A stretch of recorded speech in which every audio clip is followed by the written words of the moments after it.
On the amendment, and just to answer some of the points that were brought up, as far as the $700 million, the $700 million was given over a period of time. We've already received $500 million, and we've implemented many of the things that the federal government required us to implement.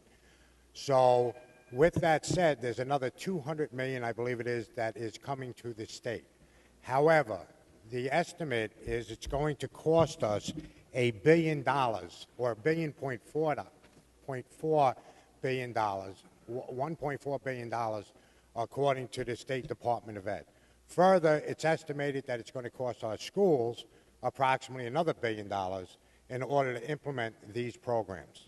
Many of our school districts have reached out to us. I had one school district on Long Island where they've spent hundreds of thousands of dollars to implement the testing, and they only received $3,000 in funding. So much of the money that they talk about with the federal government actually stayed with the State Department of Education, and it didn't make it down to our schools. So when we have our schools that are struggling right now, and they see cuts in education, it would be inappropriate for us not to address this and not take this monkey off the backs of our school districts.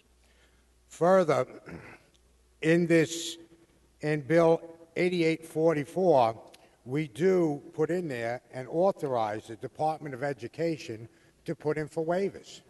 So they can put in for waivers to the federal government while we examine this. Now, originally, when the federal government put in this outline of the standards that we were supposed to be implementing, we had the opportunity to fill in those standards.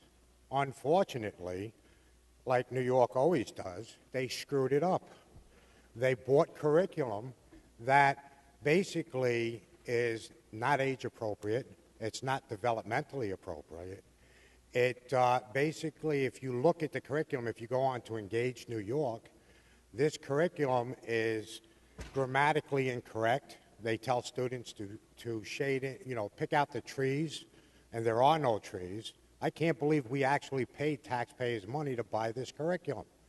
Furthermore, as far as age appropriateness, can anybody in this chamber explain to me why a first grader has to tell me or point out for me where ancient Mesopotamia is on a map or a globe, and explain to me the contributions that ancient Mesopotamia has made on modern-day civilization? There's 6. So as far as this bill is concerned, this bill, all it does is slams the brakes on Common Core right now and lets us reevaluate. Understand, you would have to call it, what we try to do is get everything in line here.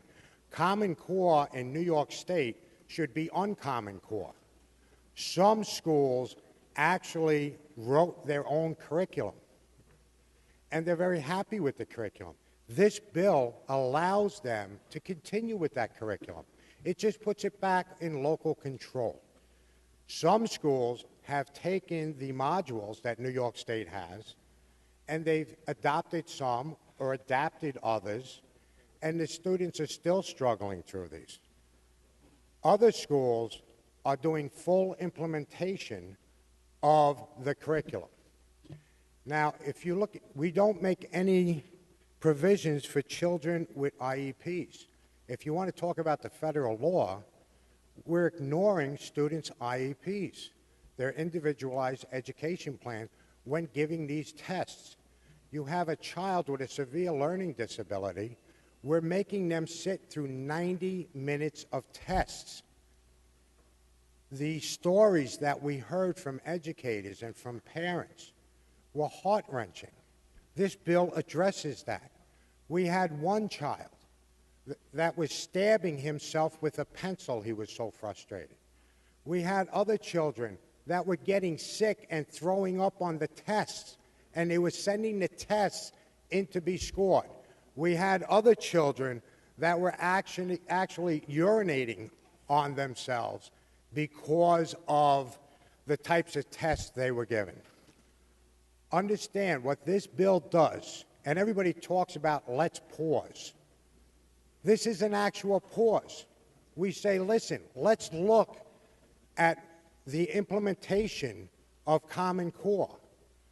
But don't keep doing it. Let's take a look at the lessons that we've learned. Let's protect these kids. We are doing irreparable harm right now.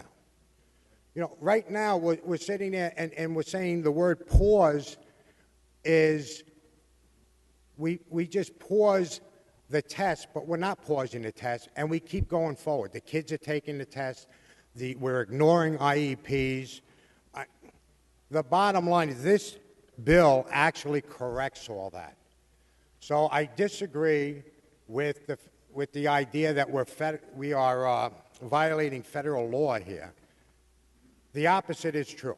I mean, the bill that we're going to be discussing, that we're trying to add to, if you want to say that this bill would do the same thing. And it amazes me that this House will sit there and constantly put forward a marijuana bill that violates federal law, and all of a sudden, wow, this is unacceptable, okay?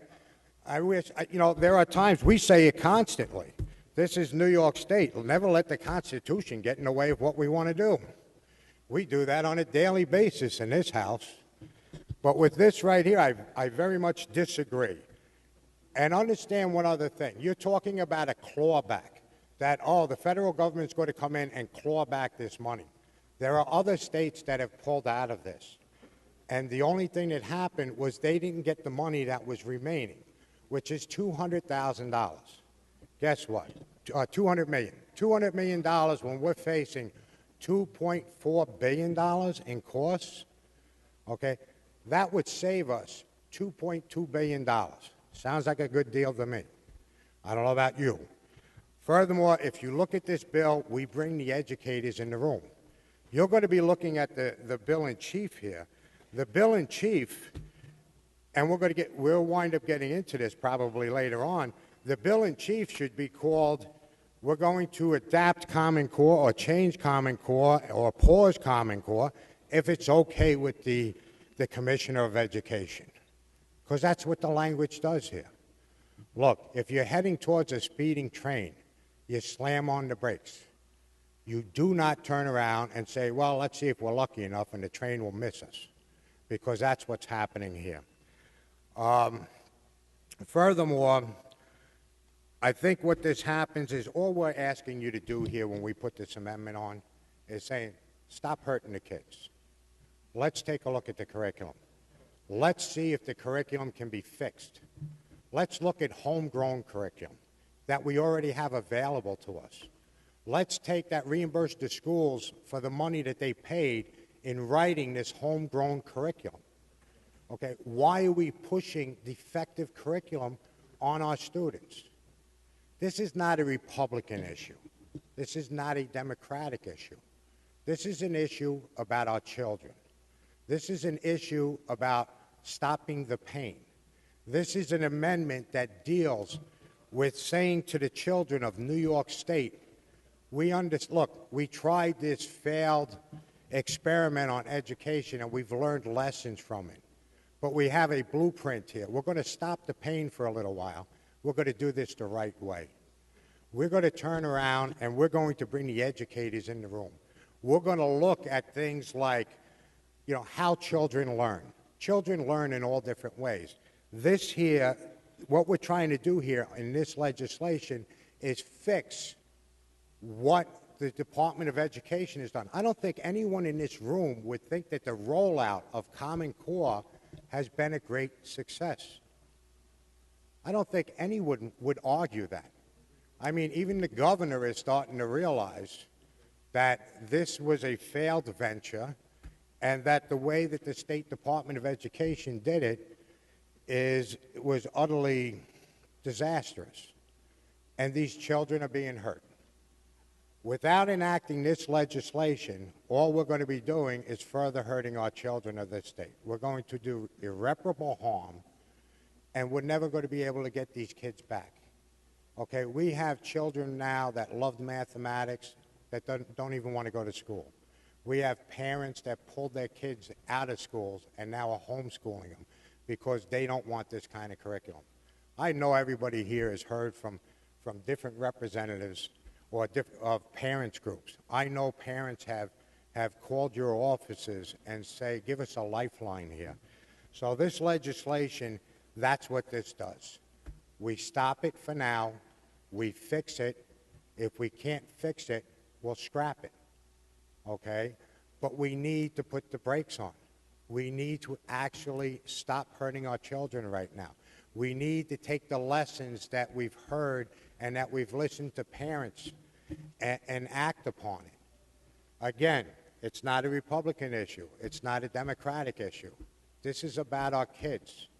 We do not need to create.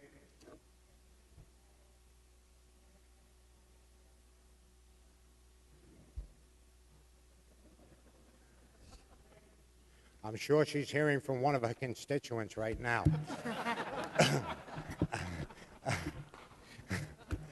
How kind of you, Mr. Graf. Thank you. Sorry, couldn't help myself.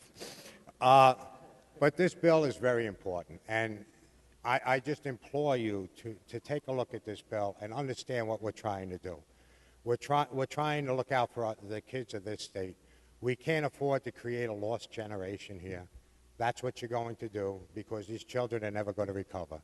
This bill, in a nutshell, what it does is it takes all the lessons that we've learned over 5 months of all the forums that we've done and puts it in a bill.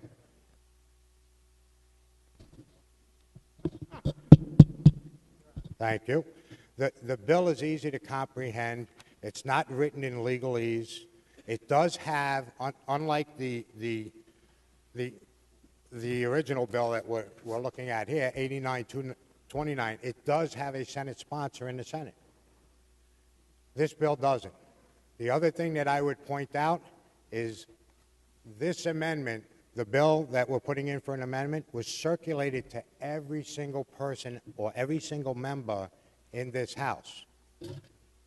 The bill in chief was only circulated on one side of the aisle. We were never asked to be put on this bill. Okay, we were never asked to participate in the drafting of the bill. We had so much knowledge and so much information in 8844 that we could have helped with this. Okay, this is our only opportunity to plead with the other side of the aisle and say, listen, take the recommendations, take the lessons that we've learned, take a step up and protect the children of this state. And I would encourage you to help us and make this bill an addition to the bill in chief. Thank you.